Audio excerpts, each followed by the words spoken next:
This is Sexy Funny Raw, where we chat all about the world of sex, from dating and relationships all the way to the adult industry itself. I'm Silvia Saige, and this is my Pornspective, answering all the questions you weren't even brave enough to ask Google. Get ready, because Sexy Funny Raw starts now. Hey, hey, hey! Welcome back to another episode of Sexy Funny Raw. I am your host, Silvia Saige. Joined in studio with me, as always, is my co-host, Dr. Eddie, giving us his public health perspective. Thank you, Dr. Eddie. And in studio, we are, of course, joined by a friend, writer, and comedian, Kristi McHugh. Hello, Kristi. Hello. Thank you for coming back for another show. They love you. They love you here. That's exactly what it is. And they're done. No more. That's it. Just kidding. All right, guys, we have a very interesting show this week. So we are discussing sex, of course, but how different sexes maybe view sex and maybe their relationship with sex and how it may differ from gender to gender.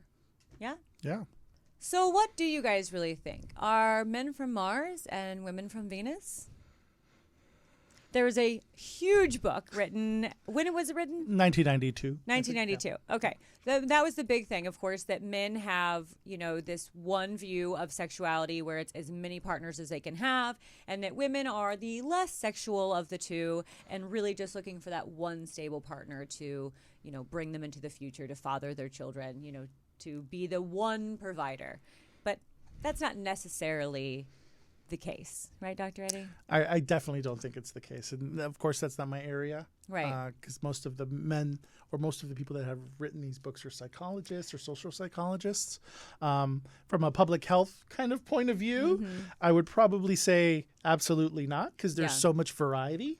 And it's about having the opportunity to explore that variety. Yeah. Right. And so up until at least relatively recently, there hasn't been an equal opportunity, right? Because men are often encouraged, or at least they used to be encouraged to explore and have, as many sexual conquests absolutely. as possible. But the opposite would be the case for women. Of course. Not to even mention trans, because that wasn't even an issue in the conversation right. until recently either. So all of those things kind of combined have changed drastically, I'd say recently.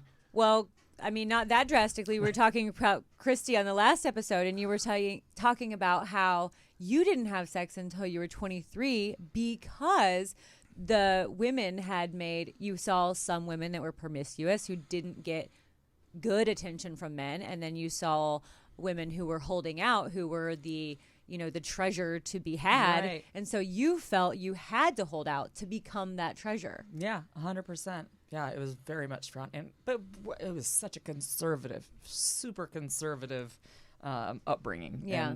And town of 400, and it was just like everybody knew everybody's business, and that was definitely one thing. You did not want to have that reputation. Yeah. And it was so like really in retrospect, like how damaging that was. Yes. Just for like not even able to talk about these things, or even health wise, like not having the knowledge or being scared to ask. You know what I mean? So yeah, and I think that is that true? Men's brains are actually completely different from a woman's brain. It's really not that different. Really?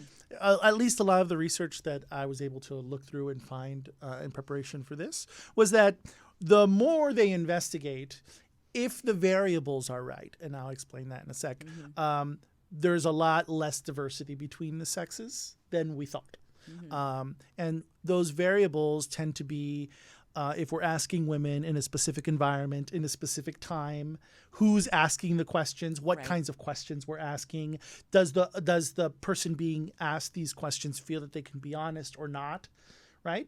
In a lot of cases, they can't. And so then it's what the social expectation is, and that's how we answer typical questions when we do surveys and when people stop us on the street. And a lot of the research comes from those kinds of questions. Take, for example, the question of your body count. How many partners have you had? That seems to be a significant question. I feel like a lot for younger people. I feel like usually the older you get, the less and less you care about that. But don't you ever feel like when a man says his number, it's like, oh man, yeah, you've slept with 100 chicks, like that's awesome. But if a woman were to say I've had 100 partners, then she would be ruined. She would be a high mileage whore. Like I get that a lot on my pages, somebody calling me high mileage, and I'm like, okay, but you realize I'm not a car. It's a vulva, not a Volvo. Like it's Nice. You're talking different things here. But it's definitely like a huge double standard. But you were like holding on to that double standard for so long. That's crazy to me. Do you feel like now that you've gotten older, though, you're a little, I don't want to say loose with your sexuality, but I guess that's the word that's coming to mind. Open with your sexuality? Yeah, but not nearly as much as I applaud how open you are. I mean, it's still like I go back there and I'm like, oh God, like I see my nieces and nephews and I'm like, oh dear God, like they can't, it's just, you can't talk about this stuff. And It's crazy. yeah. Do you feel like with partners, though, you're able to open up and explore, or do you still feel very scared in the bedroom? Way much less now, Yeah. but still like it's I feel awkward talking about things, and I had someone said, well, if you're doing it, you should be able to talk about it. Yeah, absolutely. Yeah. That sounds like a very mom kind of comment. You're doing it, you should be able to talk about Definitely. it. Yeah. Probably something my mother has said to me at some really? point or another. But you should. I mean, absolutely. Sure, but there's so much that goes into how we feel and our views on sex, right? And so it's all of these little pieces that we gather as we're young and like, oh, but masturbation is bad if you're a little boy, Right. right? Don't do that. All of a sudden, that's like one little thing that we now have and that we carry around. Yeah. And then don't do this. That's bad. You can't be naked. Put your clothes on. Right. Nudity is bad. The penis is bad. You don't touch it, right? For little boys. I'm sure it's very different for little girls, but maybe not that different either, right? Yeah. And so all of these little things, from what I understand, we carry and we keep them. Yeah. And then they become our views on sex, whether they're intentional or not. And so that intentional or not is the challenge. And I think working through some of that stuff. Some people have therapists, some people have friends that they talk about it, some people watch podcasts. Yeah. Right? And so wherever we're kind of confronting some of that stuff, it's so important that we do because times are different now. Yeah. And if you want to touch yourself, do it. Just don't do it in public, probably, and definitely not around children, right? There's still some rules. But masturbation isn't bad. Right. Nudity isn't Fantastic, bad. actually. Nudity doesn't actually always mean sex, which is Right. also an obsession Yes. in a lot of the circles. You were saying that like your family was very open to sexuality growing up, and so was mine.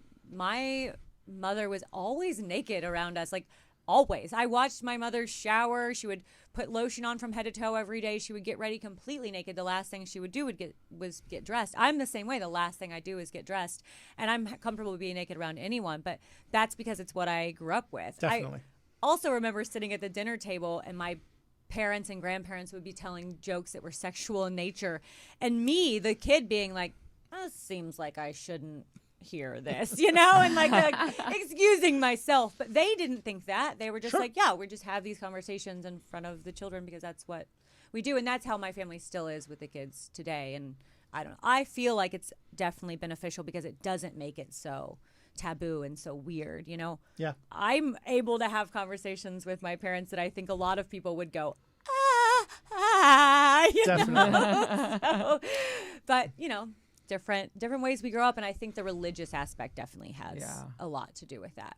But I recently dated somebody, and this is why I find this episode so interesting, is because it really is a view of sex is wildly different. Because to me, because I work in sex isn't such a big deal to me. It's more like a fun activity we can do together. It's like hiking, For me, it's like a lot less stress for a lot of people. But the guy I was dating at the time, because I love to pry, I love to ask questions. I'm an oversharer, so I love when people overshare with me. So I'm always like, what's your mom's life history like? And, how's your relationship with your mom? I like to ask a lot of questions. And he didn't want to be answering a lot of questions. He said to me, our relationship will deepen through sex. And I found that very interesting because that to me was never a place where you deepen a relationship. If anything, to me, sexuality was always something you like explored, and we just get like freakier and freakier as you go. So it's never like a bond. It's like I guess it is a bond, but it's like I think it's 100% a bond. Well, but see, I just don't What have the chemically same... happens, from what I understand, to Yeah. women especially, when you have that, it bonds you. Like, And I can see like a love, because like I've had fallen in love sex. I've had like I love this person Yeah. endlessly, and I've cried during sex with the person I love, and so that to me, yes. But I think this person was like, we don't really need to talk. We just need to have more sex. And I was like, but what's interesting about that is when I like brought out the big guns, because I was like, oh, sex is how he wants to communicate. Like, let me break this down, and I like brought out, all my tips and tricks, and I tied the guy up, and then he broke up with me that weekend after I pulled out all the tricks, and he was like, yeah, this isn't for me. Sylvia, that whole story sounds like it was mostly his stuff, not your stuff. Yeah, true, right? probably. And that's usually how this stuff goes. Yeah. I was also taught that girls want sex for love and guys want love for sex. Yeah. I feel that though. Not all. I don't want to like Right. pigeonhole every man and say that, but I definitely think that because I mean, I think for a woman who, my sexuality is very fluid and very open, like I am able to have sex with somebody just for the hell of it and just for the fun of it. Sure. But I also do love a deep connection. Like I have been in love. I have had that, and it does bring you closer, but I don't know. But those aren't the only options, right? Yeah. We don't have to only think in like this or that kind of Right. options, and we're all way more complex than that. Right. And we could want love, sex Occasionally, Saturday, and you yeah. could want it up against the wall or the alley Yeah. on Sunday. Yeah. And I don't think there's anything wrong with all of those things Yeah. as long as there's consent and everybody's having fun and everybody's talking about those things. I think it Yeah. becomes a problem when we really try and put people in these little boxes and these little categories, which is definitely what we've done historically, right? Yeah. Like Yeah. women go here, men go here, trans wasn't even a conversation, and that's where we're at.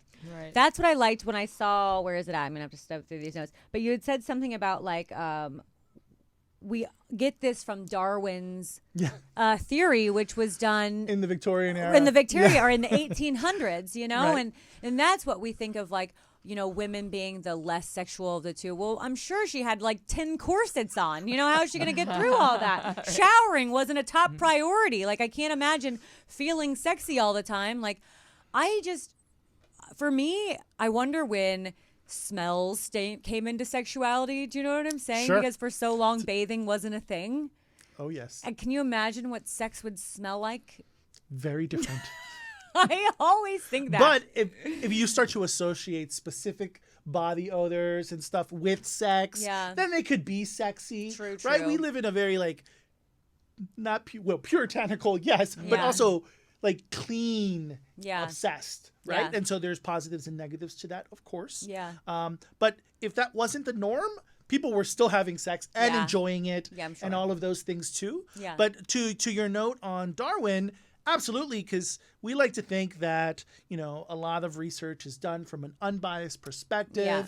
A lot of times the perspective comes into the kinds of questions we're even asking, right? And so then the answers are based on the types of questions we're even asking, Right. which are based on some of those biased perspectives in science, right? And so we try and avoid that. There's a million things that we do to get as far away from that as possible, but it still happens all of the time. And we also have a dependence on statistics and math and those kinds. And so, but no one ever asks, let me see the questions that you asked to get those statistics, because a good chunk of them are incredibly biased. Yeah. So 27% of people don't enjoy sex. What are you even asking, and who are you asking? Right. Right. But we don't think that way when it comes in terms of science and research. And I don't And want how to honest anyone's going to be when answering sure. those questions also. 100%. Right. For sure, because you have to be in a safe space, but also there's a lot of stigma if a woman is answering a question that you can ask a college-age woman and a college-age man in the forum in the middle of the college, and I'm on a campus a lot of the time, the response is going to be very different. And you're not allowed to ask your students questions. So you shouldn't really do research with your students because there's a power dynamic. But depending on who's asking the question, is it a woman asking a woman a question? And who's in the room that may hear the knowledge? Of course, all of that could be super problematic. Are you filming this? Yeah. Oh my goodness, in this day and age, that's problematic too. Or is the person a religious person where they feel like, even admitting that you would get horny would be a shameful thing, So if someone's asking you that question, like, how often do you crave sex? You're like, oh, well, I would never. How could you ask me that? That's the most personal thing to me. I talk about sex every day. Yeah. Right? Meanwhile, I could be walking to the living room and like, oh, hold up, I need to masturbate real quick. Well, hold on. Things have taken a turn. Yeah. So yeah. I do text you random things. I was like, oh, I was reading this. Here, we should talk about it at some point. Right. Yeah. Random. Totally random. Yeah. While you're masturbating. Now I know when you're sending me text. Got it. No, most of them are STI focused. So true. No, that's not true. True. Another thing that I found was interesting is that the studies show that men are more looking for a woman's attractive qualities. They're looking for visual stimulation, as opposed to women are more looking for a safety net, which not always true, especially now. I feel like women aren't looking for a safety net any longer. Certainly, I'd probably say that historically, that's probably the way that it was going. But so much has been changing for men and women and trans and everything in between and the relationships between people. Like the expectations for men are quite different, and we've discussed masculinity before, but also the expectations for women are also pretty different now too. We like to really focus on women are not making as much as men, but women are following getting college degrees at a significantly higher rate. They're entering the workforce and doing different kinds of things that they had never done before, right? And so women in some really important ways, I think, are leaving men behind in some cases, because men are in a lot of, for especially young guys, a lot of the research has been showing that they're opting out of just going to college, because what's the point, and all of those things. And we can certainly talk about the debt and all of those other problems that go with those kinds of systems, but at the heart of it, women are surpassing in a lot of ways. And it creates a strange change in relationship, because historically it was about providing, it was about being, And now a woman can do that for herself. Of course she can. Yeah. And probably better. She can provide for herself. She can have a baby by herself. She can provide herself with orgasms. So men are kind of obsolete in the fact that we still want them around. I don't need a man for anything, but I would like to have a man who would treat me well. I would like to have that plus one in my life I could go travel the world with and do nice things, but I certainly don't need you, So Right. Well, I mean, we're coming from a history where people needed each other to survive, to become like groups of people, to then raise children. Yes. Like all of those things are how we've evolved biologically. However, that's not the cultural system that we live in most places around the world now. Yeah. Right? So those things aren't the same across the board. And of course, we're like slightly privileged coming from a U.S. perspective, even though it's not so great here. But, that tints our lens when we're talking about some of those things. But in the U.S., for sure, women don't.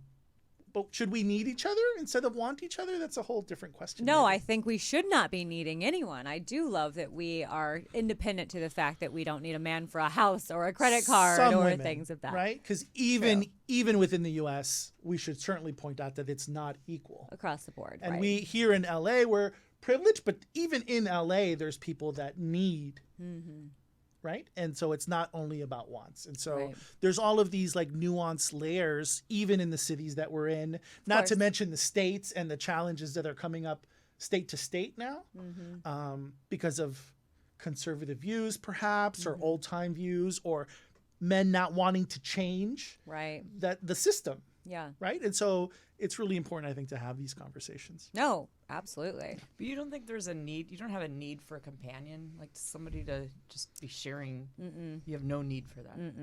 Wow. No. Honestly, too, though, I always say I watched two very different women in my life. I watched my mother, who I felt was always searching for a husband, and then my two aunts who never married. And I watched my aunt who was just traveling the world, driving Porsches and like had amazing jobs and the best life. And that was always what I was like, that's my role model. Like, I don't want to have kids. I don't want to get married. Like, I want this life. Not necessarily getting married or having kids, Yeah. but just to have a companion, somebody that you have by your side, man or woman, or just. I mean, you know I what definitely like have like an inkling I'd like to travel the world with somebody, but I don't even know if I could live with them again. I don't know if I could live with another person. I think I've just gotten so comfortable. I'm slightly on board with you. Yeah. But we also can feel those things. They don't have to be a partner in that sense. I have an incredible circle of friends, Yeah. right? And we do Right. lots of things together. Yeah. Maybe not as often as we would all like, but, incredible friends that you do spend time with and do fun things with. And that could be fulfilling. It's different. But you don't have to, and I get this a lot, especially from a lot of friends that are probably watching this. My birthday just passed. They're like, "Oh, are you still single again?" Right? And those kinds of questions where I was like, I am, and it's actually by choice. Yeah. And I love, like, dating is fun if Yeah. you find, well, that's a different conversation. Yeah. Right? Can be fun. Can be fun. But all of those things are fun, and they're, in a lot of times, from a privileged perspective, by choice. Yeah. But there are so many people in my life that often say, how can you still be single? Aren't you lonely? Yeah. I'm lonely when my friends don't want to do something for 2 weeks Also, in a I row. think I'm Yeah. too busy to be lonely. Yeah, I don't Right. want to clarify. Honestly, Of course, yeah. like, I'm not really sold on marriage either. But Yeah. I'm just saying to have a friend or just a companion, like Yeah. to be, in your life. But I with do you, feel like I have you a know? lot of that. Though. Yeah. Yeah. I do feel like I have a very close, like, core group of friends. I have a group of girlfriends that we always vacation together, So I'm like, I feel like I'm so busy that I would make time for somebody, but I certainly don't need it. In the moment, like, things start to be an issue, I'm like, what am I doing? Like, why am I causing a rift in my world? Like, my world is a perfect bubble until I bring somebody else into it. We also don't need people for sex. True. Right? We can, of course, do it ourselves, but we can always. I'm having you can have excessive someone. amounts of sex. You can have incredible sex, and that's all it is, and that's okay. Yeah. Right? Like, I think there's like old ways of thinking about sex. Yeah. That get polluted too, and so like promiscuity is a different kind of thing that hangs over people's minds. Women. And definitely, but some men too, right? So certain communities are known for having lots of sexual partners, but that doesn't mean that they're having worse sex, Right. bad sex, that they're lonely, that they need somebody, right? Why people are doing some of these things, that's maybe a different conversation, and maybe filling that loneliness and emptiness with sex is a kind of different wraparound of that same conversation, because that definitely happens as well. Yeah. And so if we're self-aware, maybe that could be helpful. Yeah. But most people aren't, right? Yeah. I think too, because I am having so much sex, having a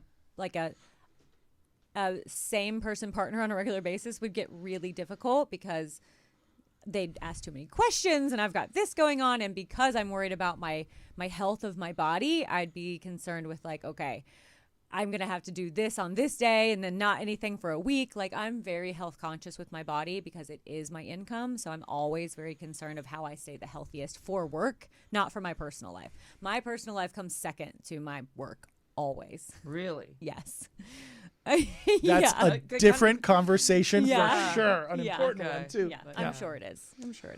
So I think a thing that we often overlook with men is how they want to be received in a sexual relationship. So I think a lot of times we overlook the fact that men want to still be the object of their partner's affection. I think a lot of times we look to the men to put the women on a pedestal and not necessarily the opposite. And we don't really make the men feel like the priority in a relationship a lot.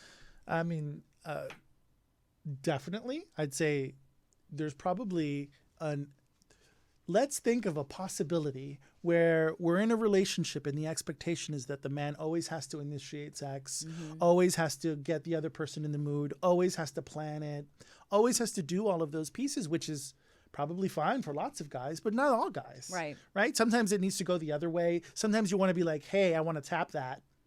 Right? And Right. so on the opposite side. Yeah. Right. And so I think there's benefits to flipping the script and Yeah. stuff, but there's probably lots of men that aren't comfortable with that either. Of a woman taking charge.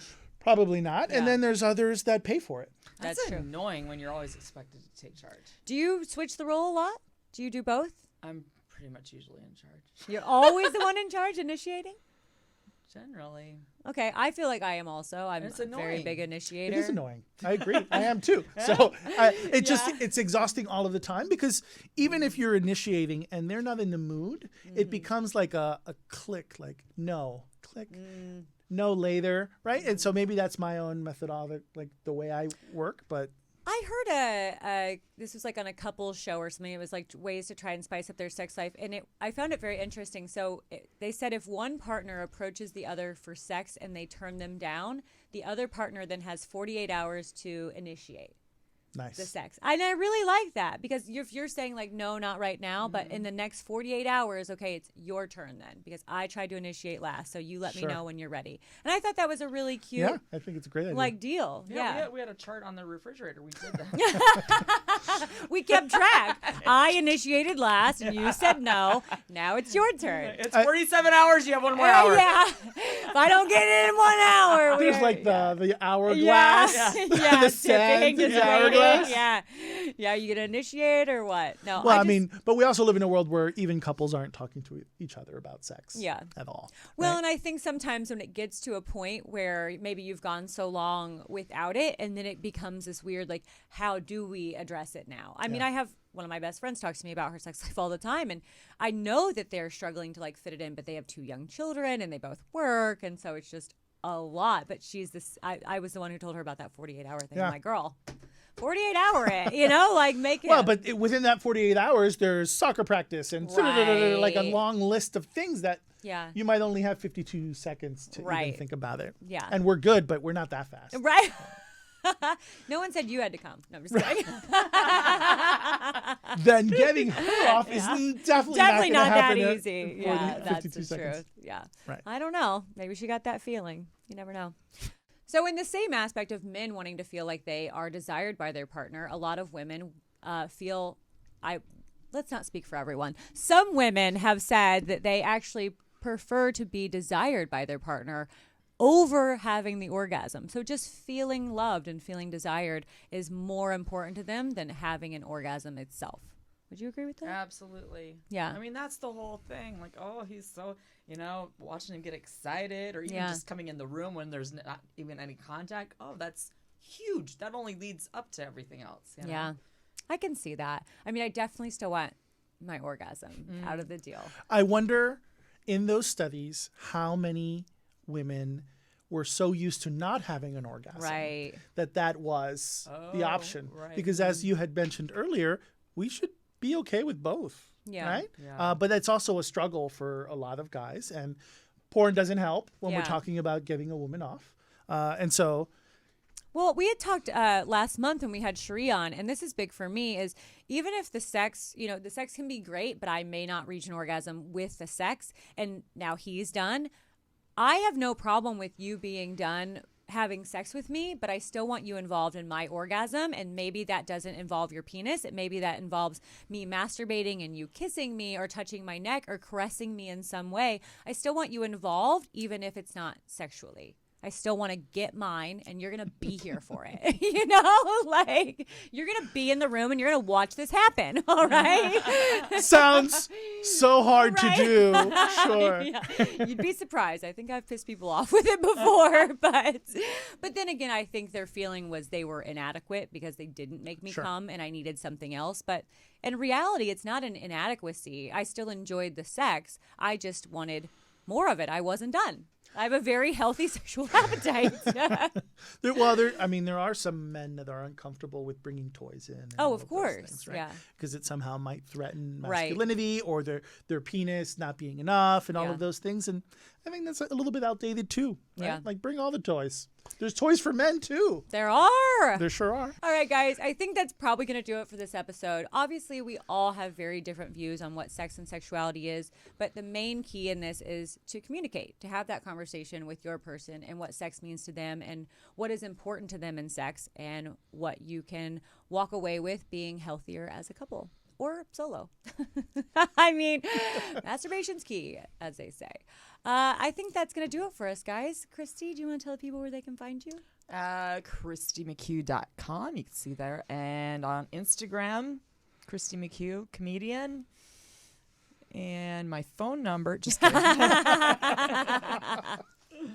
All right. Thank you so much, Kristi. Dr. Eddie, thank you as always for your public health perspective and all the research you do for the show. We really appreciate you. All right, guys. Until next time, adios.